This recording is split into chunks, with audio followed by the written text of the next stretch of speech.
Namaste, everyone. Good evening. Thank you for joining us. Namaste, Dr. Ashraf. Good evening. How are you? Good evening. I'm good. Nice to have you here today with us.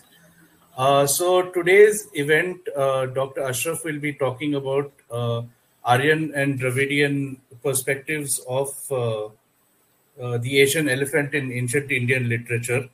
I'll just give a quick brief about Dr. Ashraf once I introduce myself. So, for everyone who does not know me, my name is Gaurav Nalpur. I'm an avid bird watcher, a passionate wildlife lover, and I'm a great believer in the fact that wildlife tourism is a great tool in raising conservation awareness. Also, I am lucky to have been working with Asian Adventures, a company that shares my beliefs, and the entire team which has supported this amazing mission that we are on. I'm training to be an ecotourism specialist, but by qualification, I am a wildlife biologist. So I'll just give a quick introduction of Dr. Ashraf. Dr. Ashraf is the Chief Veterinarian and Senior Advisor at Wildlife Trust of India. He's a graduate in MSc Wildlife Science from Wildlife Institute of India and has over 30 years of experience in conservation, specializing in animal welfare, wildlife rehabilitation, conflict mitigation, and ex situ conservation. He's also a member of the IUCN specialist groups on reintroduction, Asian elephants, small carnivore conservation, and wildlife health. And beyond his professional endeavors, Dr. Ashraf has interests in comparative religion, nature in world literature, comparative language, and ethics in literature of the world. He's a scholar in the Tirukural, I'm sorry if I've mispronounced that, and has the distinction of uploading it in 22 different languages on the internet.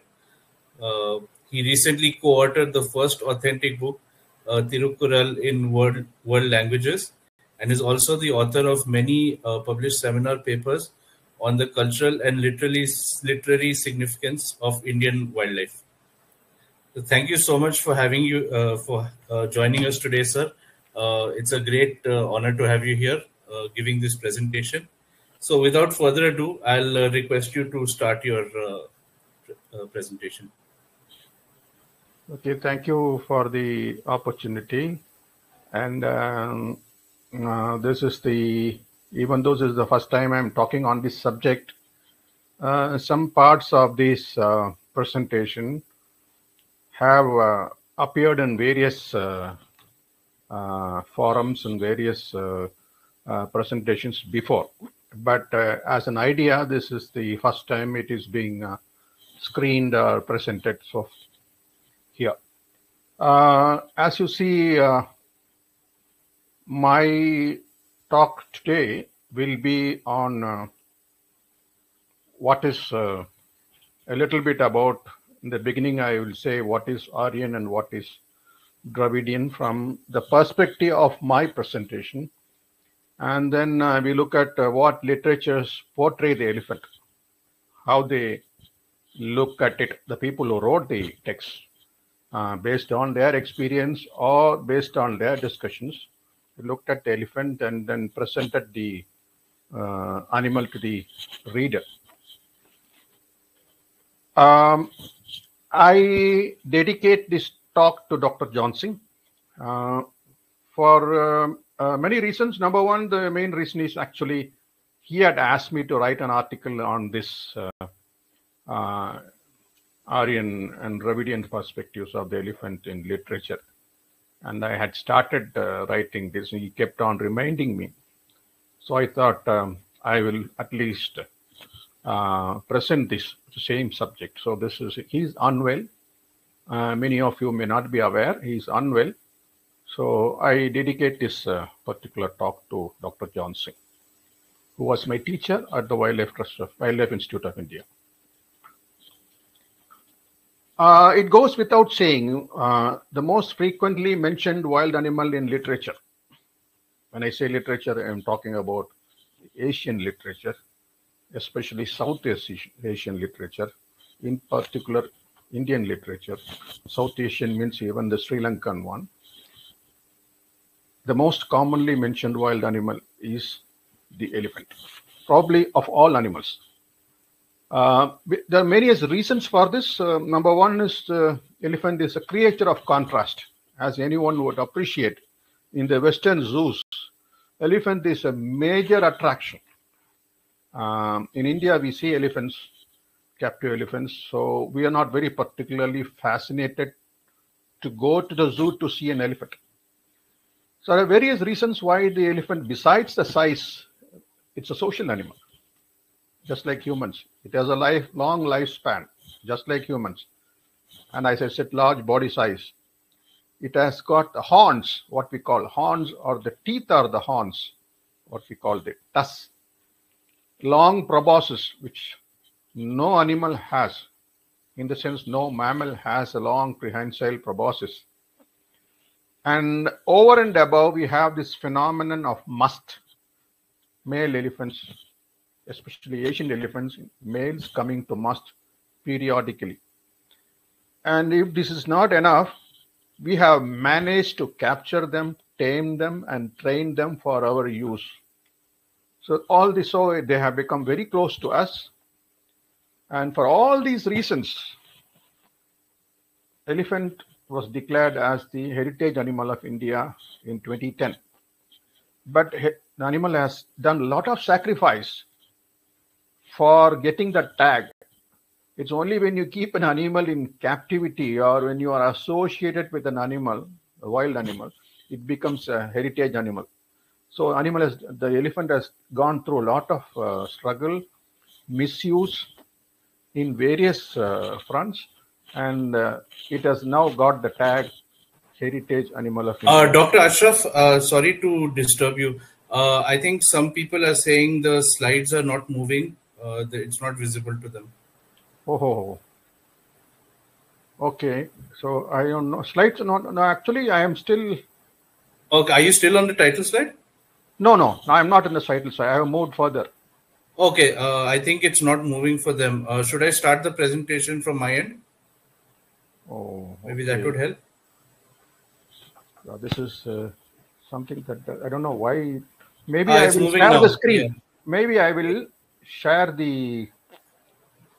Okay, 1 second. I will share the. It's moving now. It's moved now. No, not it because I have come out of the. Okay. 1 second. I will stop sharing and share not the window, entire screen maybe. Entire screen means I have to close all the other.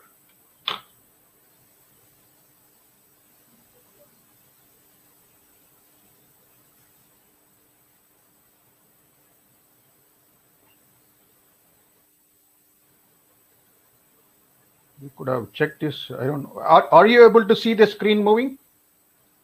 It was moving before, just now when you moved it. Now let me check again. Can you see? Visible now. Is it moving? It's not moving. Oh. Shall I start it from my end, from here? Yeah, there's no other way. It's moving. Just a second. I have to stop sharing now.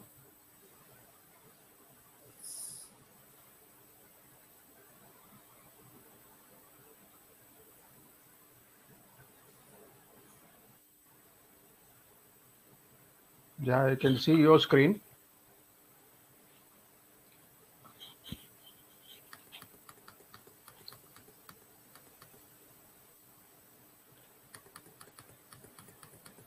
Yeah. So just let me know when you want me to shift slide. I will shift them. Oh God, that will be a. No, or you can shift them yourself. I think you have the controls as well. Okay. So to go to the next. Oh, is it on the presentation mode? Yeah. So you see previous and next. You can shift. But will it move? Will it work within a slide? Do slides move within a slide? Animation, does it work? Animation may not work. Oh, and it's all gone. If animation doesn't work, it's all based on animation. Okay, very unfortunate. Okay, because now you can see everything is there. There will be a hidden text. Yeah. Everything will be visible from time one. I didn't know this.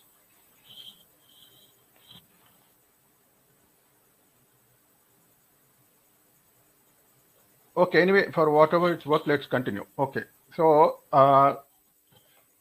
before I start go into the actual subject, I would like to clarify. I would like to define what is meant by Aryan and Dravidian. There are a lot of discussions, especially in the last maybe 10 or 15 years, a lot of discussions about, forget about Aryan invasion theory and all. There's a debate, discussion on from certain angles. You can Google and find out. There are books written on it. Who are the Aryans? Where did they come from?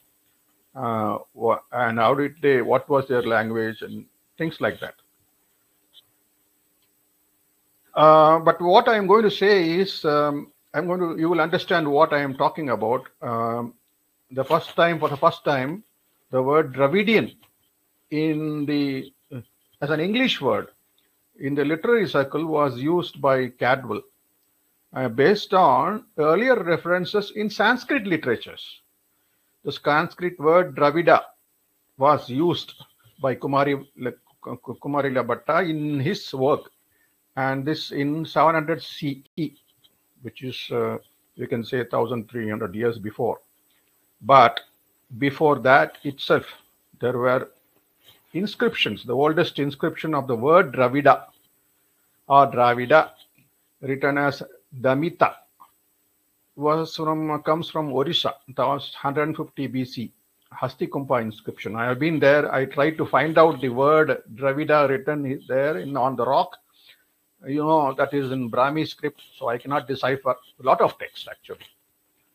And plus, many Sanskrit literatures, ancient one, as old as Manusmriti and Mahabharata, refer to Dravida every now and then. Let us look at the some of the Manusmriti, for instance, in Dravida. There is a reference in that particular chapter number 10. The word Dravida comes besides many other communities, Kodas, Kombagas, Yavanas, Sakas, Paradas. We don't know about all of them, but at least we know who Dravidas are. We will come to it later. In Jataka tales, Pali text, Jataka tale, there is a particular Jataka, Akita Jataka, where the word Damila, you can see there is no Ra, R in Pali language, so it is Damila. They don't call Dharma, they call Dhamma. So you can see that's a narrative. It's previous birth stories of Buddha. The Jataka says that the person, without any expectations, without any even warning his sister, he departed and came to the kingdom of Damila, which is basically, there was no kingdom of Damila. There was a nation called Damila. There were several kingdoms. And if you let us continue with the Pali text, there are clear references to Damilas in Pali literature. In Sanskrit, it is Dravida. In Pali, it is Damila. It says noble. There are many references. There was a constant conflict with Damilas and Sinhalas. You can see this first verse. It says Damila of noble descent. Yellala. Yellala is nothing but none other than our Manunidi Soran. Overpowered King Asela, which is a Sinhala king, and ruled with even justice to the foe as well as the friend. In fact, one of the reasons why King Yellala is called Manunidi Soran is because he is known for his justice for the foe as well as the friend. The Mahavamsa itself documents this. Mahavamsa is the chronicle of Sri Lankan history. In another place, one of the Sinhala warriors take a vow. When I have overcome all the Damilas, I shall make the doctrine of Buddha to shine forth brightly. So you can see from these two quotes, there was a constant struggle between Damilas and the Sinhalas in 600, before 600 CE. And you look at the Tamil literatures like the Sangam literature. There are many references to the Aryas. It says Himalayas were their mountains. The Aryan land had Himalayas as the mountains. Their traditional foe, the Tamils' traditional foe, were the Aryans. They were the traditional enemies of the Tamils. The Aryans who invaded Vallam were defeated by the Cholas. Another verse in Agananuru says, the Aryas who caught male elephants using decoy females. Catching male elephants using decoy females was the method used by the Aryas. So this I have given you a sample 4 references. There are many references where it gives the Sangam literature, Tamil Sangam literature, the oldest class of literatures in Tamil, clearly mentioned that anyone who is coming from north are called Aryans. Anyone who is not there, Tamilagam, ancient Tamilagam, were called Aryans. If we look at the history, the great empires who ruled our country from Mauryan Empire to the Mughals. After that, the British came. They united the country. You can see most of the occasions, the southern part of South India was always not, invariably not. Pallavas, of course, had some.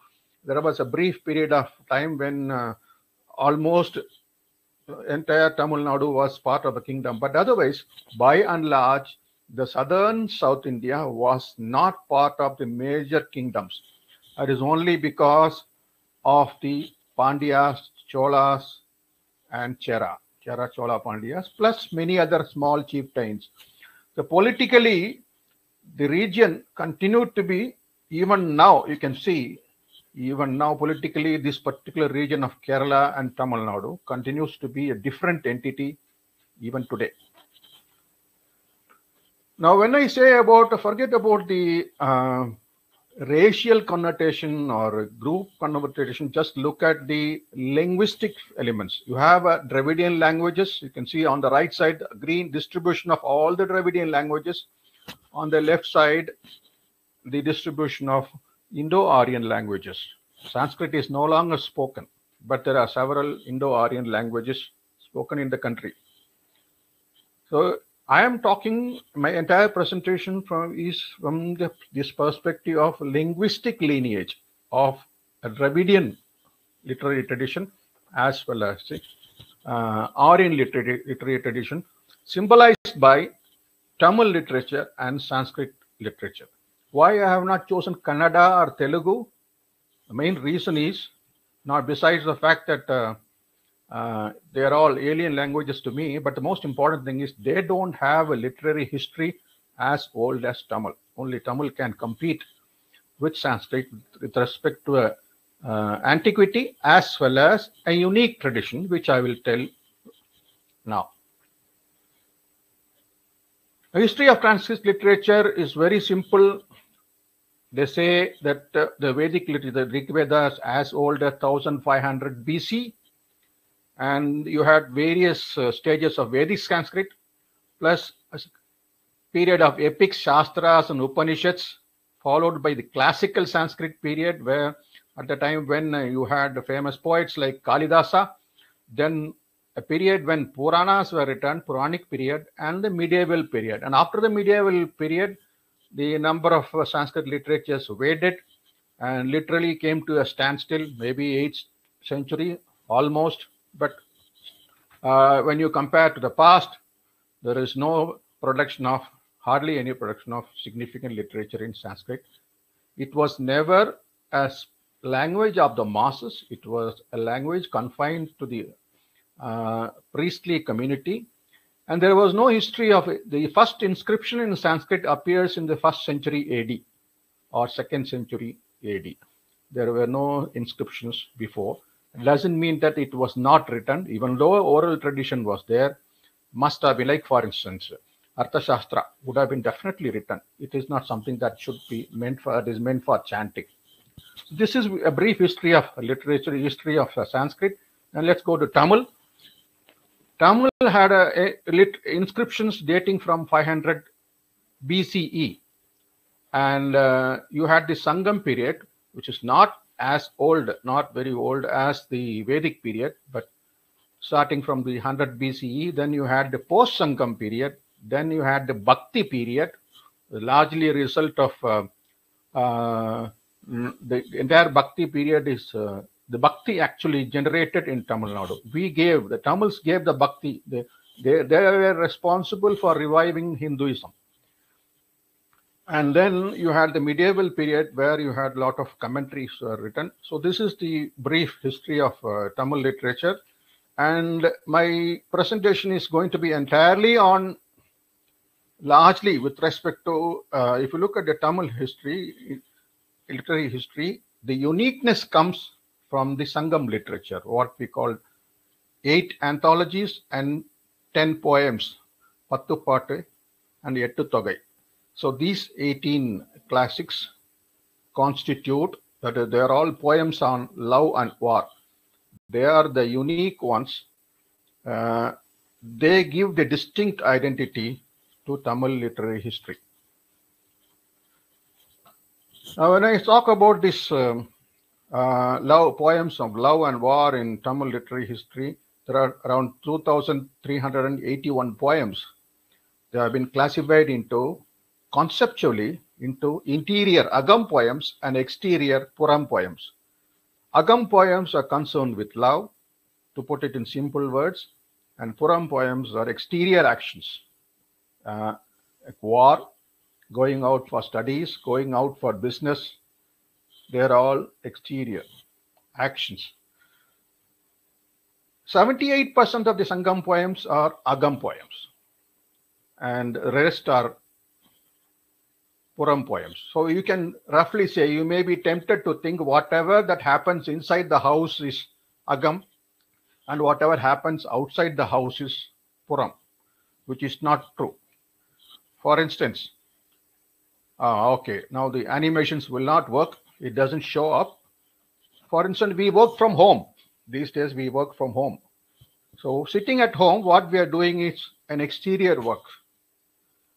And also in Sangam tradition, love blossoms in the Kurinji mountainous landscape. So it happens outside. So Puram means actually not with respect to the place, but what you are doing. Agam is purely interior feelings between the man and the woman, premarital and postmarital. That is Agam. Puram is anything other. Agam even can take place external, outside also. We didn't interest now why I'm describing all these things. Exterior and interior. You would expect the captive elephant to be mentioned in the interior poems and wild elephants mentioned in the exterior poems, exterior actions. No. If you look at it in Puram, because it is about war, kings had elephants. Elephants were used in war. So it was all about all the references to the captive elephants appear in the Puram poems. And you can ask other way, what has wild animals got to do with the Agam poems? In all Agam poems, every Agam poem has a reference to natural history. That is a peculiarity of Agam poems. And I am not going into the details of this classification. The speciality of the Agam interior feelings poem is that there will be poets show a tendency to humanize animal behavior. So there are amazing references to flora and fauna in the Agam poems, some of which you will see shortly in this presentation. Now, elephant, every landscape, the Tamils classified the land into basically 4 or 5 landscapes: mountainous forests, parched forests, lowland forests, agrarian, which is riparian forest, which is your delta regions, all the riverine tracts are called Marudam, and then the littoral zone. So they had these 5 classifications. Elephant belonged to the mountainous forest, mountain and associated lands, and also the tiger. The sharks belong to the coastal zone. Otters belong to the riparian riverine tracts. Jungle fowls, mountainous zone. So various species were attributed to various. You will find the poem mentioning their respective species.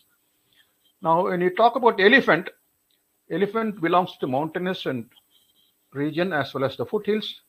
The landscape was called Kurinji. Kurinji is nothing but the strobilanthes flower. Every landscape is named after a particular species of flower.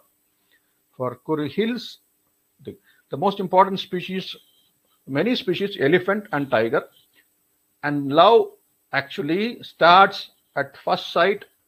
The women, the girls are sent to the to guard the millet crop fields from ravaging parakeets, not from elephants, mainly from parakeets during the daytime. That's the time when our hero arrives.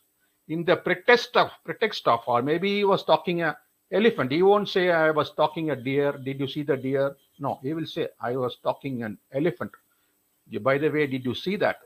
Looking for an excuse to talk to the girls. So love blossoms in the Kurinji mountainous landscape, and elephant is the excuse. One, I said the tiger is also a part of the mountainous Kurinji landscape.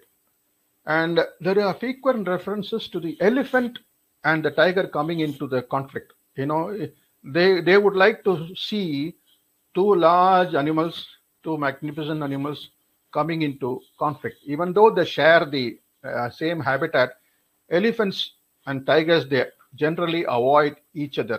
Tigers predate on calves.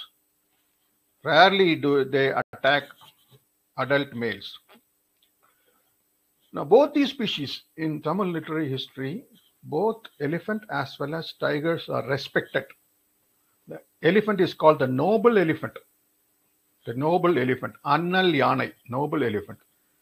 Tiger, all the human attributes of driven into explaining a tiger. It would starve and die. If a prey falls on the left side, it will eat only if it falls to the right side. That is the belief people had. Many poems mention that. And there is a proverb in Tamil, a tiger won't eat grass even if it is starving. So these are the things. I'm just giving you two examples to show how the tiger and the elephant were held in high esteem in Tamil tradition. And so much so, they had given the name. There are 100 odd names for the elephant in Tamil. One of the names given to the elephant is Kaipuli, which is a tiger with a hand. On the contrary, if you look at the Indo-Aryan literatures or the Sanskrit literatures, including Pali and Prakrit, the foe of elephant is the lion. You see, if you look at the natural distribution range of Asian elephant as well as the big cats, lions probably shared in the past, the distant past, very small percentage of overlap must have been there. It's all tiger. In Africa, you see lion and elephants sharing the same area, occasionally coming into conflict. And in Sanskrit literatures, you will find the foe of the elephant is the lion. Traditional foe. Now, unlike the Tamils gave 50-50 chance. Sometimes the tiger will win, sometimes the elephant will win. Whereas in the North Indian literatures, the elephant has no chance to win. Even a cub can prevail over the adult elephant. And there they have given a special name for the lion, not the elephant, which is the foe, Dvipari. Dvipari means foe of the elephant. The lion is the foe for the elephant. There is no special attribute based on a positive attribute to the elephant. It is for the lion.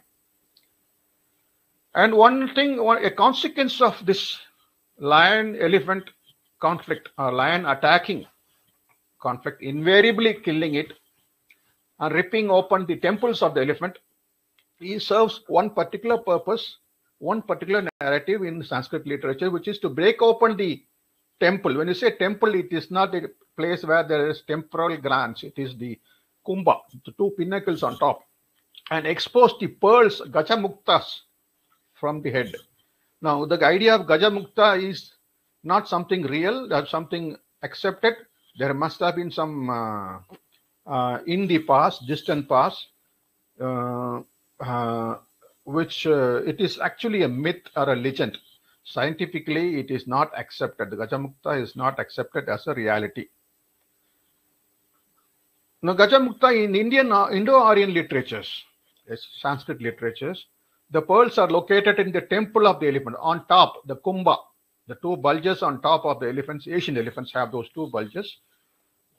The belief is that Gajamukta is located there. And to rip it open, you need a lion. Whereas in Tamil literature, the pearls are said to be located inside the tusk. So you see the difference inside the tusk. Now on the right, I have shared two news items of people being arrested to sell the elephant pearls as recent as 2023. So what does it mean? People have been taking others for a ride, Gajamukta. They take some shiny objects, polish it, and then try to market it, sell it as Gajamukta. So you see the difference between the Dravidian and the Sanskrit literary traditions. The location of the pearls, it's in tusk, inside the tusk in the Tamil literature. And I am giving you just two examples of that, verses quoted from Agananoru below from Tamil, and Vajjalagam, which is a Prakrit literature from Kashmir. It says, in the case of an elephant, only pearls are discovered in his temporal regions, kumbha, as soon as he is torn by the claws of a lion. And in Tamil literature, it is like a spilling of pearls from the tusk of an elephant. Now, continuing with this captive elephants, capture and training of elephants happened in both Aryan, you see in Aryan and Dravidian literatures. In the Dravidian literatures, the method the Tamils followed was pit method to capture the elephants. There are many references to it in Tamil literature. Pit. The Dravidians, the Tamilians followed the pit capture, whereas Aryans followed the Keda method. There are so many methods, but Tamil literatures mention about the use of a decoy elephant to catch females as the method used by the Aryans. So I will come to that particular poem, very interesting poem later. So you can see the dichotomy here, the method of capture of elephants for training. And I don't know that the video will run. I don't think it is running. There is a video. Kerala is the only state in India where commands are in the local language, not even in Tamil Nadu.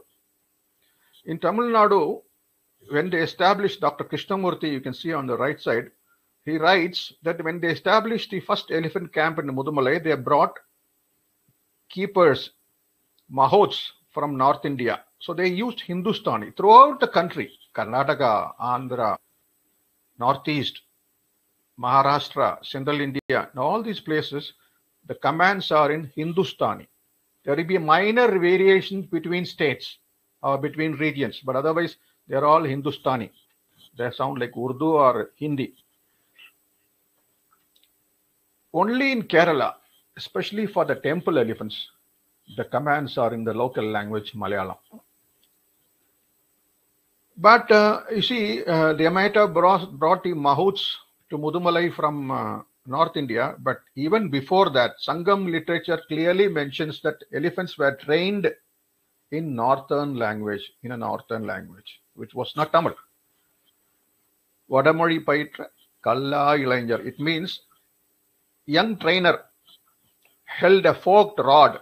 Forked rod means obviously an ankush, and fed the elephant with balls of rice in his hand, uttering words in a northern language used for directing the elephants, in which he had no formal training, which means the trainer was a Tamilian.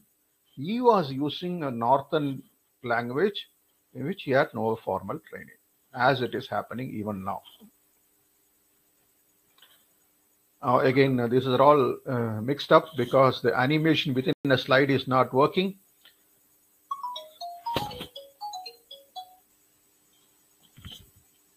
You see on the left side the different forest types. Artha Shastra, Kautilya's Artha Shastra clearly mentions about various Gajavanas, elephant conservation reserves, in various regions. You can see South India is distinctly missing, obviously because he was part of the Mauryan Empire. So he didn't probably have any idea, or he didn't include South Indian forest as a Gajavana. But you see, it actually what is hidden behind that. In Tamils, they had a thing called Umbarkadu. Umbarkadu means elephant forest, something very similar. Elephant forest, and scholars are trying to identify that to the forest in about Topslip in Anomalais region. But there is no clear identity. But they had something called, just like Gajavanas, there was something called Umbarkadu, which kings nourished and protected. And coming back to the capturing, Aryan method of capturing, there is an interesting poem from Agananur, Sangam literature. Two, you cannot say prostitutes, courtesans. In Tamil Sangam literature, there was this practice of heroes visiting women, other women, secretly. And there is this, these two girls are talking among themselves, and they say, let him come next time to meet us. I will seize him by his harlands. He will see garlands and garments and bind him to my shoulders with my tresses, just like what Aryans do. Just like the Aryans do, who bind huge tuskers after capturing them with the help of a decoy cow elephant. So this is the female elephants were used to capture the male elephants in the forest. That is why one of the name for the female elephant in Tamil is Pidi. Pidi Anai. Pidi means to capture. They were used as a decoy to capture male elephants. In Sanskrit, we have an equivalent word called Bandaki. So in Tamil, in Hindi also, even now, Band karo. Band karo means to capture, to tie, to tether. The Bandaki word also means unchaste women, courtesan, harlot. These are the other meanings of the Sanskrit and many languages. Sometimes words have multiple meanings. Now, these are not the only two words. There are many words used to describe the elephant in Sanskrit and Tamil. Etymology of all these names is a separate presentation by itself. I would like to confine to a few. There are around 140 plus words for the elephant in Sanskrit, 110 plus words in Tamil. You can see there are separate names for the male and the female elephants. Dantin in Sanskrit, Dantin. Danta means tusk. Dental, English. Dental, Dantin means having tusk. Dvidanta, double tusk. Dvirada, Sringin. There's all the Pushkarin. These are all some of the names that are used for the male elephants. So in Tamil, you have similar names, PD, Abgai, male and female elephants. I will talk about some of the names shortly. The first important thing is in the Rig Veda, earliest reference in Sanskrit literature about wild elephants. There are 5 or 6 references to wild elephants in Sanskrit literature. You can see one of the first references mentioned about they move very quickly. It is talking about a king. You are like an elephant breaking down the forest. So this is that's one of the names for the elephant in Sanskrit is Drumari, enemy of the trees.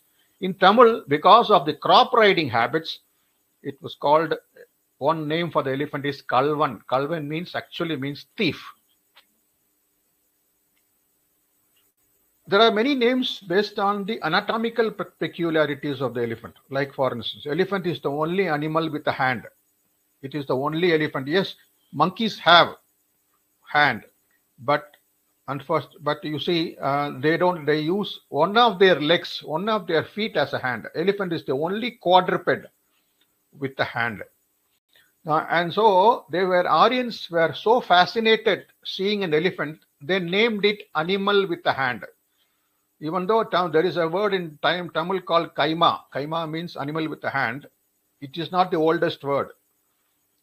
The animal with the hand, they called elephant as mriga hastin. Mriga means animal. Hastin means having hand. Hastin.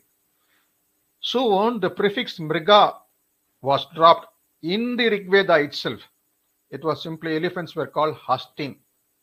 And even now, in all the North Indian languages, the word hathi is used. Hathi means having hand for the elephants in Hindi, Marathi, Assamese. Hathi is the word that is used for the elephant. The word gaja is not used in North India. The word gaja is used for the elephant in some of the Southeast Asian countries, which is a borrowing from Sanskrit. The word hathi is not used. And there are many other names in Tamil, for instance, based on the hand, based on the trunk. It is a larger, the hand is longer, the trunk is longer than the human hands. That's why they're called medungai, perungai. It is hollow. Our hand is solid, doesn't have a canal, a passage, or breathing canal, respiratory tract in the middle. But elephants have. That is why elephants are also called pulkai, puraikai, putkai. These are the names for the elephants, all based on the trunk. And we all have two hands, but elephants have only one hand. So that's why the name Orkai, one hand. And in Sanskrit, you have several names based on the hand, having hand, meaning having. Karabin, Karin, Sundin, they all mean having hand. They're all the names of the elephant that you find in Sanskrit literature. There are a lot of names based on the clouds. You can see this. I have cited one poem from Kalidasa's Ritu Samhara, and on the right side, one from Purananuru. They all give, the clouds are compared, the movement of the clouds is compared to the movement of the elephants. And one of the names for the elephant in Sanskrit is Matanga, not Matanga. Matanga is a different name. It's a different meaning. Matanga has multiple meanings. It means elephant, clouds, roaming at will, going willfully. In Tamil, equivalently, we have this name Kaliru, Kadiru. They all mean merriment, playful, uncontrolled. Equivalent names. And there are, so I don't think this video will work. This is a very important video. It's a very important video in the sense, elephants and bees. There's a lot of talk about elephants, bee hives being used as a deterrent, as a human-elephant conflict mitigation strategy. But you see, insects, including bees, get attracted to the elephant, to the musk elephant. It was Dr. Krishnamurti and Rasmussen who analyzed the, Dr. Krishnamurti provided the samples. It got published in Nature in 2005.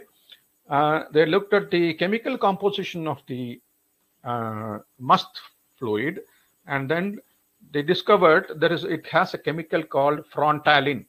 Frontalin attracts insects. So when an elephant is in musk, you can see a lot of insects, which poets call as bees, following the elephants. This video was taken in Assam. Unfortunately, I'm not able to play it for technical reasons.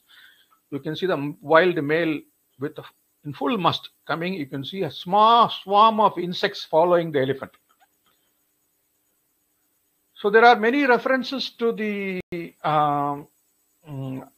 bees, insects getting attracted to the musk in literature, both Tamil as well as Sanskrit. So even before we discovered scientifically, it was already there in literature. You can see this is a very important, very interesting poem from, I have chosen the best one from Kalidasa's Raghuvamsa, where he says, I just given the example of M.G. Ramachandran, actor and chief minister of, former chief minister of Tamil Nadu. The crowd, he generally appears, if there's a 1 hour function, he will come at the last 15 minutes or half an hour, 20 minutes. And when he comes, you can see a huge uproar, just like Dhoni entering a cricket stadium these days. So he uses, Kalidasa uses this interesting parable, how the bees leaving the flowers get attracted to the elephant in must. He compares that appearance of a hero, the king, into the stadium, into the arena. So this is a very interesting parable that you find in many Indo-Aryan as well as Dravidian literatures. And continuing with bees and elephants congregation, they are all social animals, both are social. They crowd, they gather. So one of the names for the word elephant in Tamil is moi. Moi means gather. It is also called the tumbi. Tumbi means not only insects, but or beetle. It also means elephant. And from that word only we got the name for the trunk in Tamil, tumbi kai. Tumbi kai. In Sanskrit, you have this word samaja, which means bees as well as the elephant. It means crowd or gathering, samaja. Okay. Another name for the elephant is samayoni, which means created from the samaved. Samaveda. So metrical hymns of the Samaveda is compared to the buzz of the bees in Sanskrit. And this is my last slide on the aspect of etymology of elephant names. The percentage itself by itself is an 1 hour talk at least on the etymological significance, but I am cutting short for want of time. I'm just comparing the Valmiki Ramayana and Kamba Ramayana. Valmiki Ramayana, Kamba Ramayana came after, say, nearly 1500 years, 1000 years after Valmiki Ramayana. It is the first regional version of Ramayana in a regional language. You see, both of them use, I just looked at the elephant names in all the 6 kandas, Palakanda to Yuddha Kanda. I can see that Kambar uses maximum number of times, elephant 744 times, whereas Valmiki only 522. But Valmiki uses different words. The more number of different words for the elephant, Kambar uses only 22 different words. Both works are roughly the same size. Valmiki worked in complex couplets of 24,000, Kambar 12,000 quatrains, four-liners. So roughly the size is roughly the same. So this is an important difference. Then why so many names? So many synonyms for the elephant. You know, no other animal has got so many synonyms.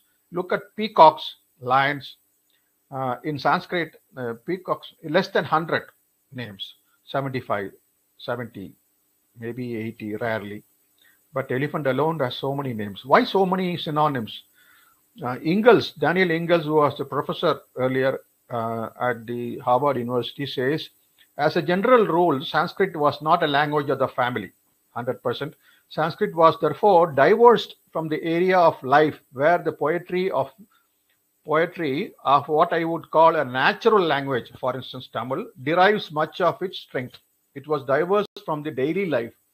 So one of the effects of one of this artificiality on Sanskrit literature is clear because the poet sat in a room and generated sentences, words, coined words to mean various species. Sanskrit not only has an enormous vocabulary and it has a larger choice of synonyms than any other language I know. It's very important, he says, I know.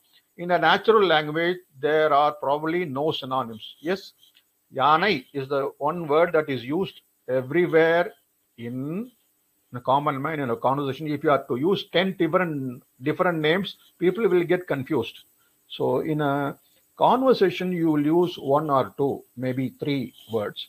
But when you have a literary history, when you are in literature, you will coin various names. So it need not be a language that is diverse from a nature. It can be a language. My reasoning is literatures in Sanskrit appeared in all states of India, for instance, including Tamil Nadu, not vice versa. Sanskrit could derive 140 throughout India. Tamil, with that small South India, they could come out with 110 words for the elephant. You can see the different significance.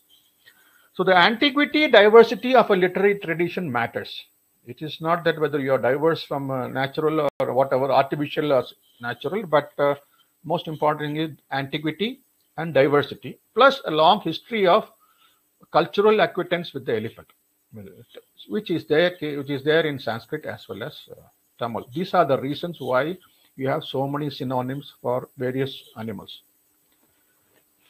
So what do we find in Tamil text that you do not generally find in Sanskrit? Number one, let me go back to the Sangam literature, 8 anthologies and 10 poems, 10 idylls. One of the peculiarities of Sangam literature is you find these comparisons. There are so many comparisons with living animals with inanimate objects, like for instance on the left side, top left corner, mahua flowers with pearls. Below, fauna and fauna. Animal with animal, like the curved beak of ibis to the curvature of a shrimp. Fauna and humans, eyes to a fish, eyes of a woman to a fish. Like for in Tamil, we have the name called Kayal Viri. Kayal is the name of a fish. Viri is your eyes. Then flora with human comparisons. Bamboo, the shoulders of a woman, the arms of a woman compared to the bamboo. And then human moods, happiness and distress. In this case, distress compared to the distress of isolation compared to the otter, an otter caught in a net. And on the right, on the extreme right below, you see animals. Animal calls are compared, very realistic comparisons of animal calls to the various objects, instruments that we use in our daily life. Then you have various species, anatomical comparisons with the natural landscapes. They're all there. Then you have flora and fauna comparisons. I'm just confining to elephants, and that too only to the flora and faunal comparisons in Sangam literature with respect to the elephant. There are many poems. I'm not citing the poems here. It will take a lot of time. And then I'm just straight away going and citing you just one poem that compares the trunk of the elephant to the palm tree, the Palmyra palm trunk, and the tusk to the pandanus flowers, screw pine flowers, ears either to the colocasia leaves or the lotus leaves, and the tail to the fishtail palm leaves, the tail twitch, and the nails of the elephant, the coloration, the nail compared realistically to the Palmyra palm fruit, the fruit's outer coat. So I'm just giving you 5 examples. There are many comparisons with respect to the elephant in Sangam literature. This is one typical feature element of Tamil literature, particularly Sangam literature.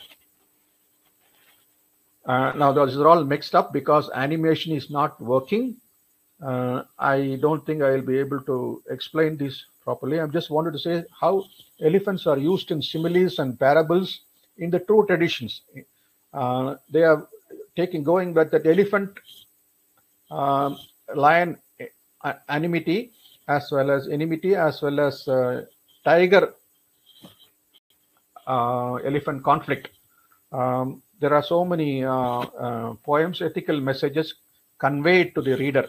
I'm not able to explain this properly because the present slides are not clear. I can give this actually. There are many, like for instance, on the right side, what you see on the right side, accomplishing a task using one similar, that is taking a thorn out of another thorn. That is the generic meaning that is conveyed here. Using an elephant to rescue another elephant. Using something similar to get the job done. So this is what, this is basically comes from the Aryan literary tradition, Artha Shastra, Kamantakyas Nitisara. In many texts you will find this simile, the parable of using an elephant by another. That is borrowed into, imbibed into the Tamil literary tradition. These 2 verses are from the Tirukkural.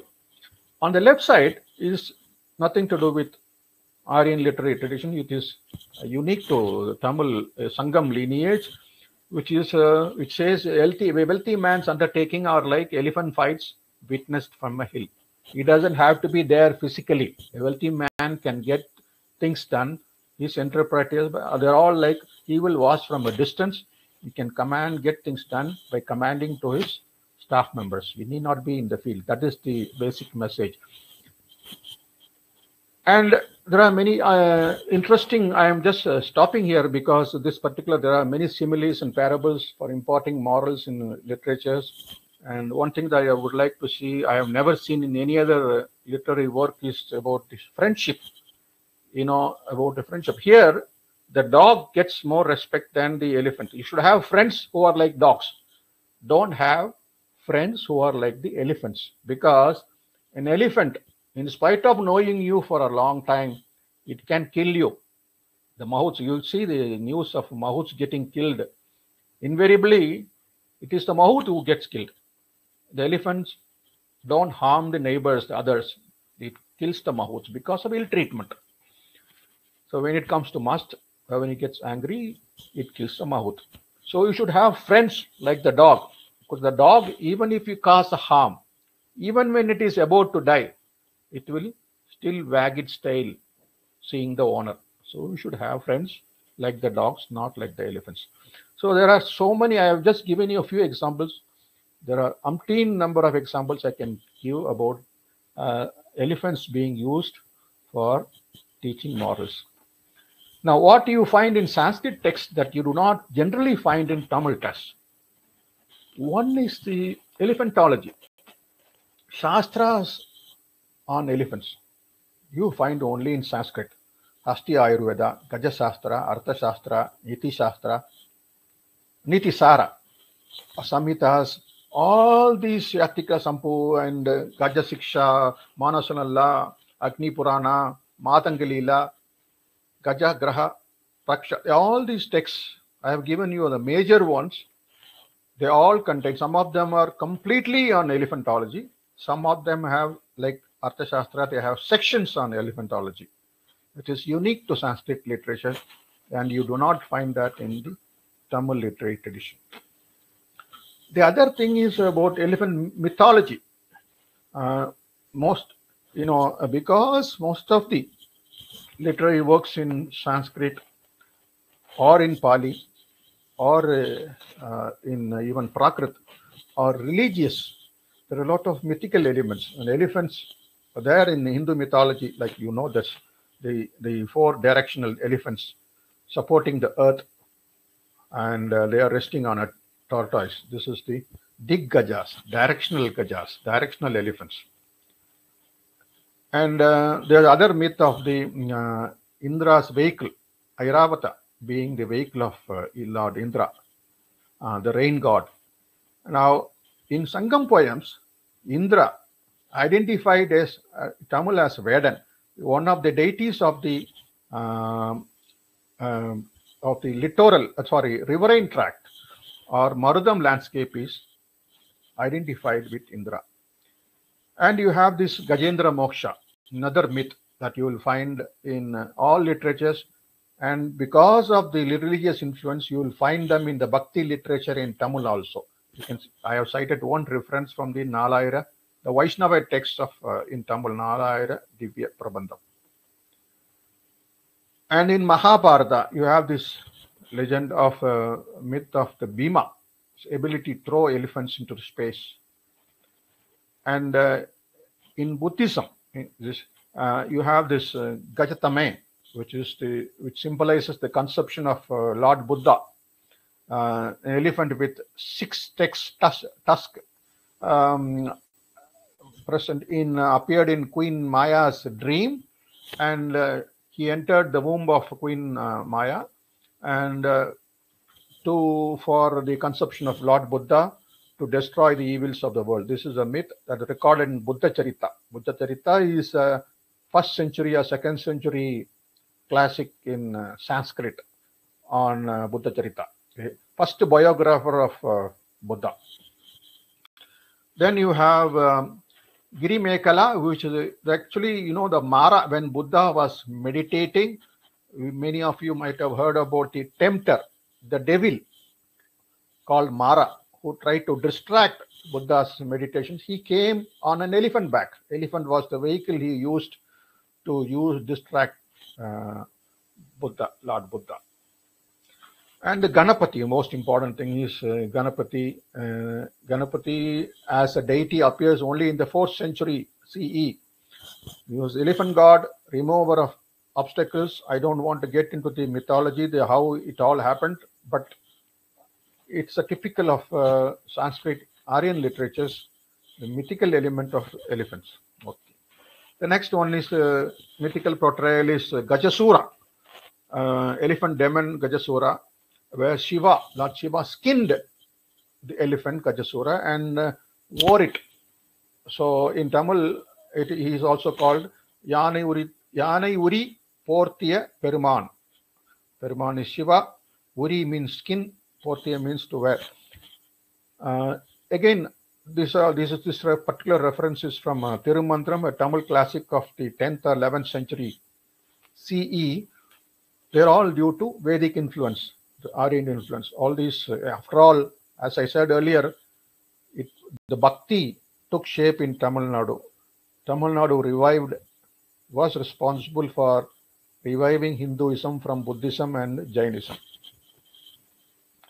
And there is this concept called Yali, which is a mythical animal.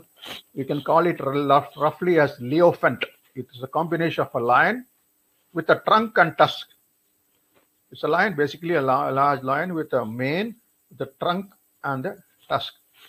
I have cited 2 references, one from Niti Sataka Bharat. So you can see Vyala is the word used in Sanskrit, and Yali is the word used in. It's a mythical animal. The word Yali has got multiple meanings. Vyala has multiple meanings. Sometimes it takes the meaning of an elephant, a mad elephant, is elephant in must. Sometimes it's basically a beast that can overcome any other species. That is the meaning of Yali or Vyala. And there are some mythical narratives that are unique to Tamil literature. Again, this is religious. It is in the Saiva literature. You see Sundarar there are 63 Nayanmars of Saiva Siddhanta. One of the Saiva Siddhanta principal Nayanmars, 4 principal Nayanmars, one was Sundarar. Sundarar ascended to the heavens on a white elephant. You see, ascending to the heavens is a common feature you find in various religions. Jesus ascended to the heavens without any vehicle. Prophet Muhammad was taken to the abode of God on a barak, on an animal called like a horse, barak. Then there was one prophet, Semitic prophet, who went on a chariot, was taken on a chariot. And in this Tamil tradition, in Saiva Siddhanta tradition, Sundarar was taken to the abode to Shiva on elephant back, on a white elephant. There are a lot of other legends and myths also. There is an elephant in proverbial wisdom. I have not dealt with that subject in any great detail. Elephant proverbs in Sanskrit and Tamil. Hardly any proverbs in Tamil because Sanskrit is was not a spoken language, was not the language of the masses.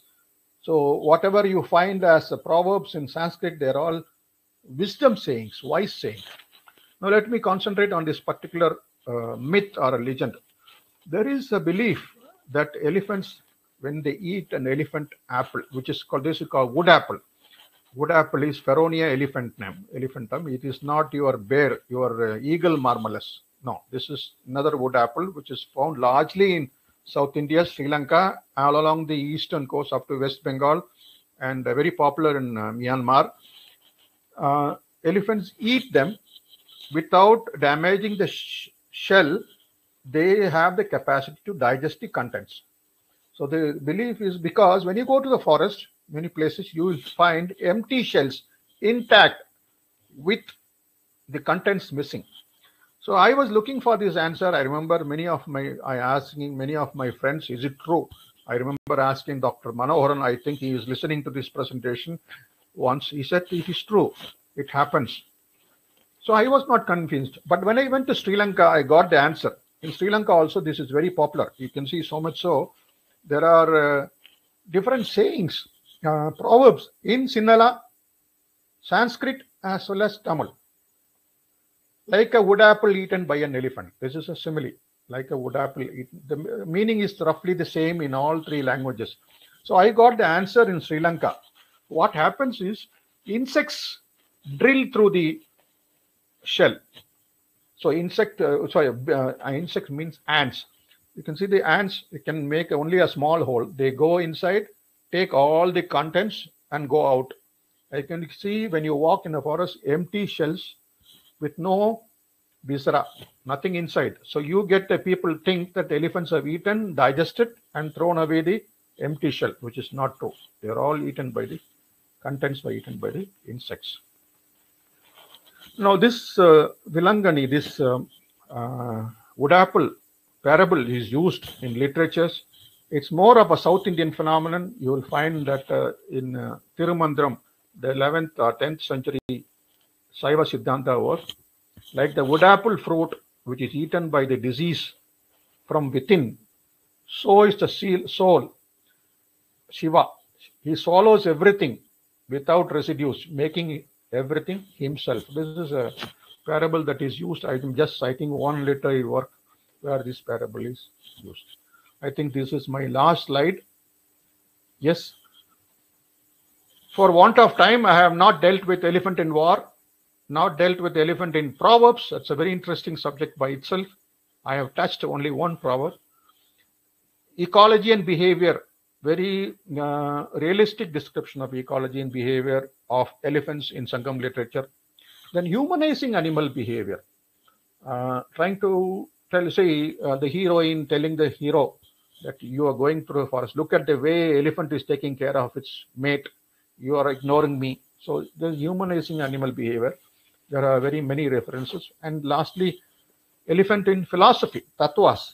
Like for instance, I have shown the two pictures on the left side, 6 blind men and the elephant above, and the ankush being used, controlling your senses, using an ankush of, like an elephant is always considered a restless animal, just like the monkey. The monkey, my mind is like a monkey, or like the elephant cannot be still because it will always be flapping his ears, except when it is sleeping. So it is a restless animal. So you can bring the animal to rest control using an ankush.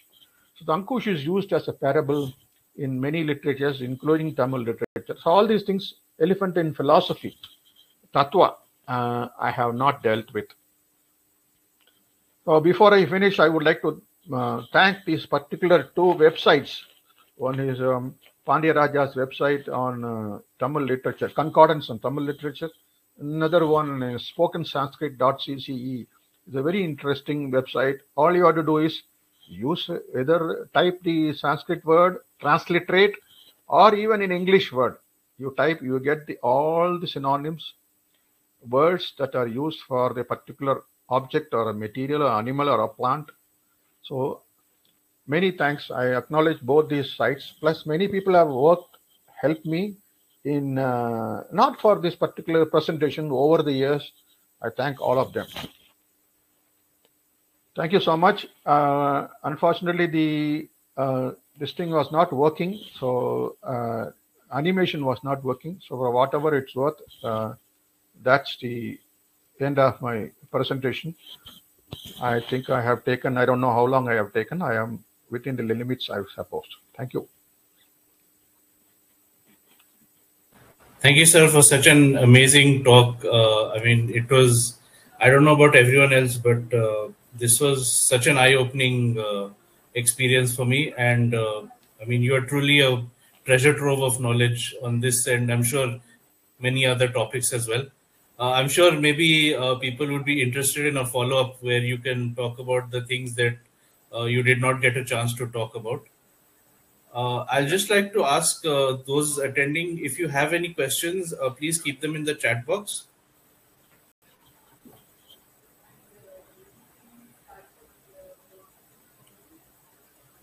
I don't see any questions.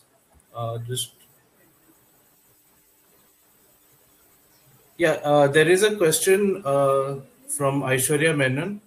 Uh, through all the old literature about elephants and wildlife, which literature would you think is still very much valid for conditions of conservation right now, or a literature that may have predicted future of wildlife?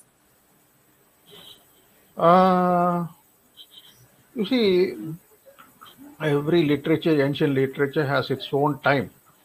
Uh, which literature talks about conservation? You see, there are two things. One is you cannot expect any ancient literature to straight away talk about conservation. Like, for instance, Arthashastra talks about Gajavanas, elephant reserves.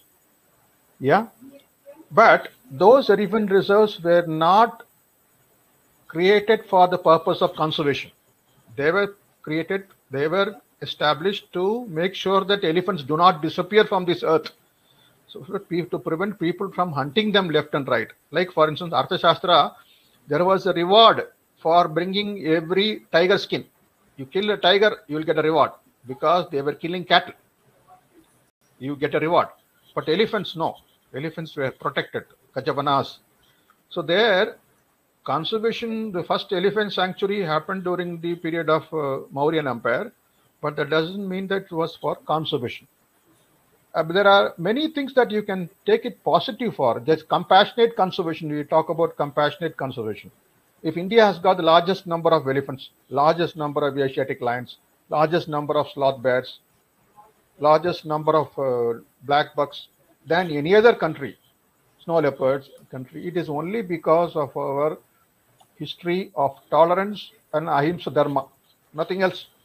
All you have to do is look at, just cross the Indian subcontinent. Forget about Sri Lanka or even Nepal.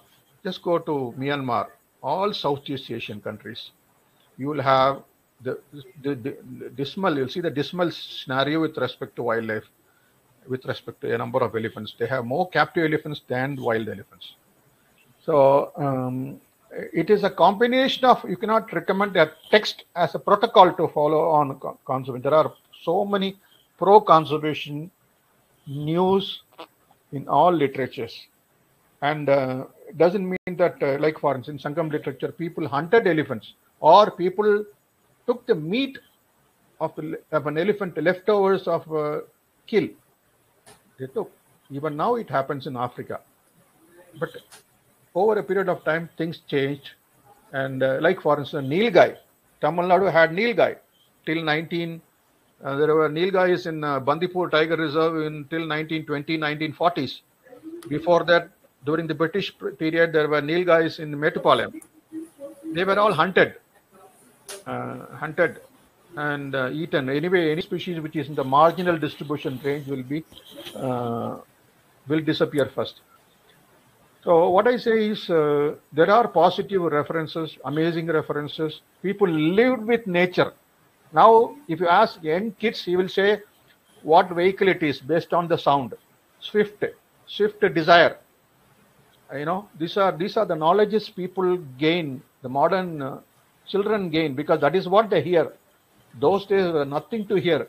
They would hear the bird calls and frog calls. From that they could differentiate. Oh, this sounds like my instrument. You will write a poem. So they were intricately related to they have nothing else to hear and listen to. And so they were more connected. But we have lost the connection. He might have hunted and eaten, but that connection was there. That we have lost. That is, we are trying to establish through nature tourism and conservation awareness and many events. But nothing will be like that, actually. Be living with nature. So the next question is there any mention of Makna elephants in ancient literature, and how were they mentioned? Yeah. The word used, Makavana, means tuskless elephant. Tuskless animal is Makavana. Makana came from there. It is there in Arthashastra. In Tamil, the word used is Molai. See, the Molai as well as Makana, the both words actually mean something deficient, something he should have, something imperfect. So I don't know whether people knew a Makana. Arthashastra mentions about not capturing tuskless males.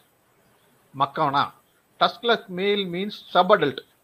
You have to capture only adult, not tuskless males, which is a subadults or young calves. It can mean Makana also. In Tamil, we use the word, it is Malayalam and Tamil, it is Morai. Morai means basically something defective. But we all know that Makanas are not something defective. It's a natural phenomenon. So there are references to Makanas and Morai in ancient literature. Yes. But I cannot say whether they understood a Makana from that Makana point of view. There's also, is there any mention about treatment of elephant diseases in Tamil literature? No, it is there in Sanskrit literature. See, there may be occasional references, but not there as a treaty. I mentioned about these Shastras in Sanskrit. They had that lineage of creating Shastras. To Madankalila, there is one in Assamese language.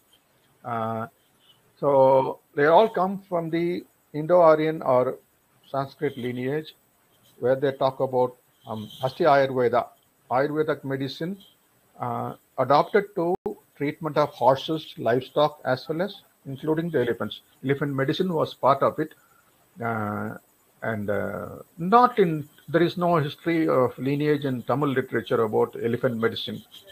No. Let's move on to the next question. Were dwarf elephants mentioned in Sanskrit or Sangam literature? What is it? What? Dwarf elephants. No, to the best of my knowledge, I have not come across any dwarf. I don't know what is meant by dwarf elephant. I saw kuch. I don't know in what countries. In Kerala, there is a belief called Kallanai. Kallanai means rock elephant, short, stunted elephants found in the higher altitudes.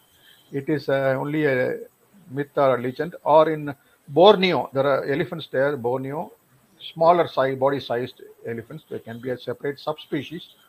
But there are no particular references.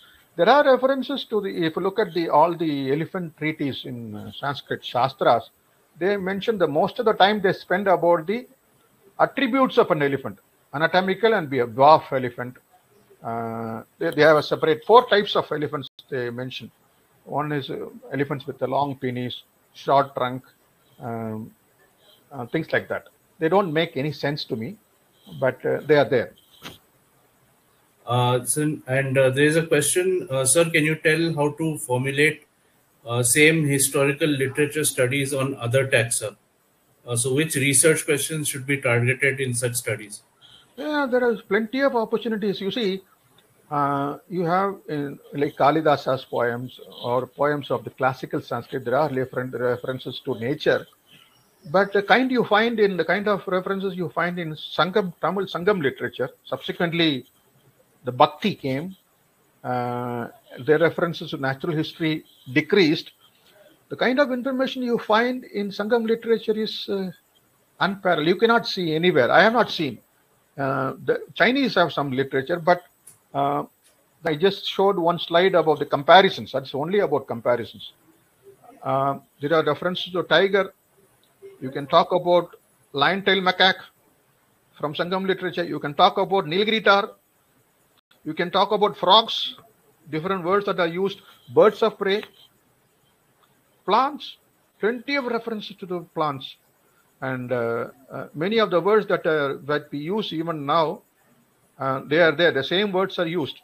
The one good thing about Tamil is it's like a living fossil. It has not changed much over the years. So if you know a good Tamil, you can understand from ancient literature. So there's also one 4-tusked elephants that were mentioned in the Ramayana. Is it extinct or just a myth? Which Ramayana? What elephant? 4-tusked elephants. Yeah. See, not the Ramayana. It's actually in Hindu mythology, like Airavata had some texts say he had many trunks. Airavata, the elephant, 4 tusks. No, it is only in mythology, but mythical only, imaginary. But there were elephants with 4 tusks in the past.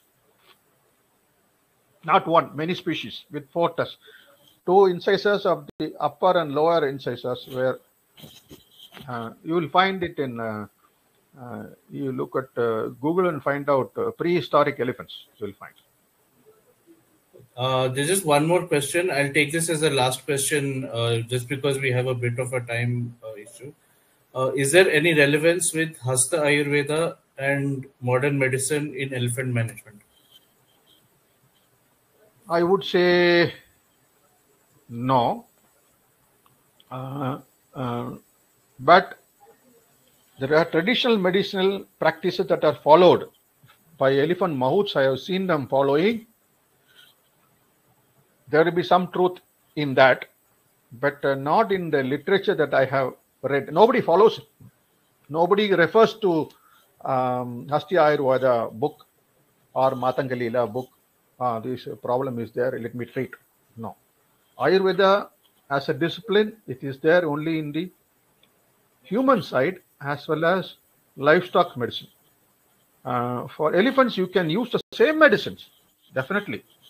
But I don't see that they are mentioned in the Shastras that we have, as we know now. There's also a question about war elephants, but I think you said that will take a long time to explain. So he said, can you briefly talk about war elephant culture in the ancient world? You see, there was a recent book that came, Mr. Theodore Bhaskaran also translated into Tamil, whereas when you compare the northern and southern, the use of elephants in war, see, you need them to be used in war when you have kingdoms. It was probably not used in war during the Indus Valley civilization period. They were domesticated. Yes, there are evidences to show that elephant was not domesticated, sorry, tamed. You cannot call elephants being domesticated. Elephants have not been domesticated. They are only captive elephants.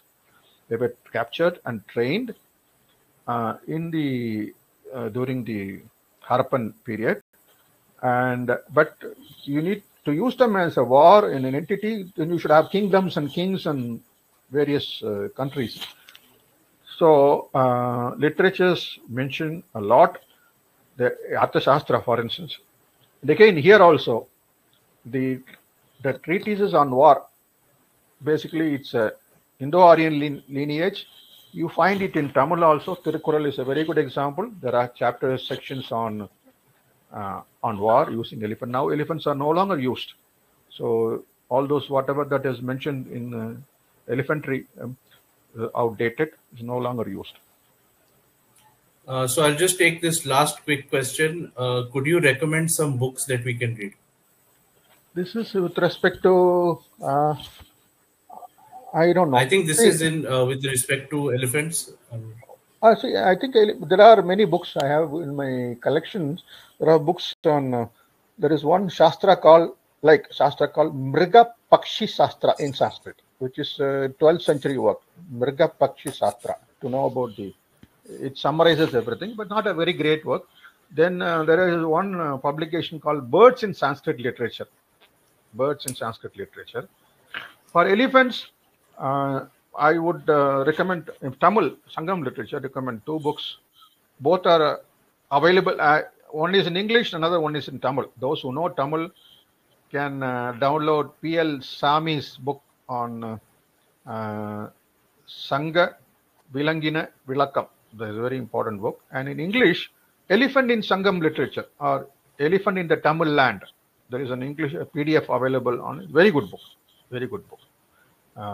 Very good book. These are the 2 books I can. Plus, you will find a lot of articles and monographs available online. Okay. Thank you so much, sir. Thank you, everyone. I'm sorry if I've missed out any questions.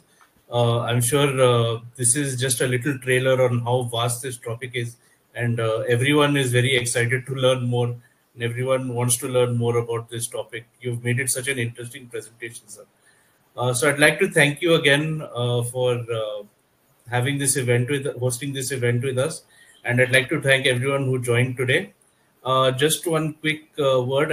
I'll say that those who have registered, even those who are unable to attend, but as long as they've registered, they will get a recording link in their email inbox within 24 hours.